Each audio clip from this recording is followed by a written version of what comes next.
பார்க்கலாம். 3 பேர் இறந்துருக்காங்க. ஆலை நிர்வாகம் மீது என்ன நடவடிக்கை எடுக்கணும்?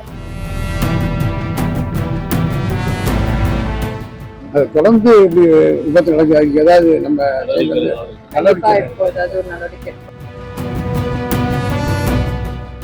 சஸ்பெண்ட் பண்ணுவோம். இப்போ வந்து 3 பேர் இறந்துருக்காங்க.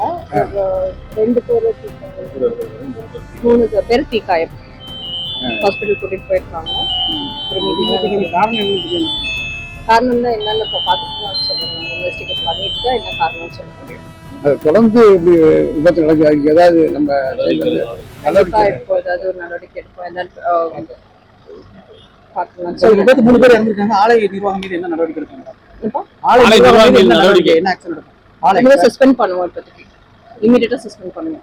பிளே ஸ்டோர் மற்றும் ஆப் ஸ்டோரில் இருந்து பாலிமர் செயலியை QR கோடு மூலம் பதிவிறக்கம் செய்யுங்கள். செய்திகளை உடனுக்குடன் பெறுங்கள்.